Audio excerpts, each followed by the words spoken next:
शनि देव, जिन्हें कर्मों के न्यायाधीश के रूप में जाना जाता है, नवग्रहों में सबसे प्रभावशाली और रहस्यमयी देवता माने जाते हैं।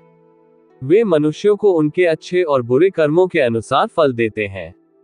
उनका वाहन कौवा एक विशेष प्रतीक है, जो न्याय, बुरी शक्तियों का नाश और गूढ़ रहस्यों से जुड़ा हुआ है।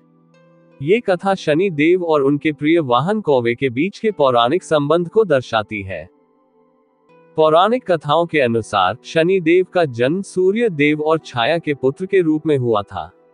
जब शनि देव जन्मे तो उनकी काली छाया से सूर्य देव का तेज मन पड़ गया। इससे सूर्य देव को शनि देव से द्वेष हो गया और उन्होंने उन्हें दूर भेज दिया। शनि देव ने भगवान शिव की घोर तपस्या कर विशेष शक्तियां प्राप्त की और नवग्रहों में एक प्रमुख स्थान पाया। एक बार की बात है, पिंगला ऋषि अपनी तपस्या में लीन थे। वे इतने तेजस्वी थे कि देवताओं ने उनसे वरदान मांगने की सोची।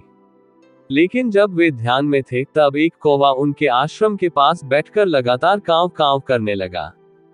ये देखकर ऋषि को क्रोध आया और उन्होंने कौवे को श्राप दिया, तू हमेशा अशुभ घटनाओं का प्रतीक बनेगा। कहते हैं कि उसी समय शनि देव वहां से गुजर रहे थे और उन्होंने ये श्राप सुना। उन्होंने सोचा, कौवे को दोषी ठहराना उचित नहीं है। ये भी एक जीव मात्र है और सृष्टि का महत्वपूर्ण अंग है। शनि देव ने ऋषि से प्रार्थना की कि वे अपना श्राप वापस ले। लेकिन ऋषि अपने शब्दों को वापस नहीं ले सकते थे, इसलिए उन्होंने कहा, कौवा अब अशुभ घटनाओं से जुड़ा रहेगा, लेकिन जब शनि का प्रभाव किसी व्यक्ति पर होगा तब यह उसे संकेत देगा। इसी कारण से जब किसी व्यक्ति पर शनि की 7.5 अढैया का प्रभाव आता है तो कौवे की आवाजें, उसका घर के आसपास मंडराना या उस पर विशेष गतिविधियां देखी जाती हैं। जब कौवे को पिंगला ऋषि का श्राप मिला तो वह शनि देव के पास जाकर रोने लगा। उसने प्रार्थना की, हे प्रभु, मैंने कोई अपराध नहीं किया, फिर भी मुझे श्राप मिल गया। अब सभी मुझे अशुभ मानेंगे। कृपा करके मुझे इस स्थिति से मुक्त करें। शनि देव ने कौवे को सांत्वना दी और कहा, हे कौवे, मैं तुझे अपने वाहन के रूप में स्वीकार करता हूँ। अब से तू मेरा दूत होगा और मेरी शक्ति का प्रतीक बनेगा। इसके बाद कौवे को यह वरदान मिला कि जो भी इसकी सेवा करेगा वह शनि देव के कोप से बच जाएगा। इसीलिए भारतीय परंपरा में शनिवार के दिन कौवे को भोजन कराना शुभ माना जाता है। पौराणिक कथाओं के अनुसार जब राजा हरिश्चंद्र पर शनि देव की दशा आई तो उनके राज्य में विपत्तियां आने लगी। एक दिन उन्होंने देखा कि एक कौवा उनके महल के ऊपर मंडरा रहा था और जोर जोर से कांव कांव कर रहा था। तभी एक साधु आया और राजा से कहा, राजन, ये शनि देव का संकेत है। तुम्हें एक बड़ी परीक्षा से गुजरना होगा।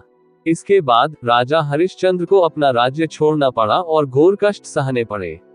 लेकिन अंततः उनकी सच्चाई और धर्मपरायणता के कारण शनि देव ने प्रसन्न होकर उन्हें आशीर्वाद दिया। हिंदू धर्म में यह माना जाता है कि जब भी कोई व्यक्ति शनि की महादशा, 7.5 या ढैया से गुजर रहा होता है तो कौवे के व्यवहार से इसे पहचाना जा सकता है।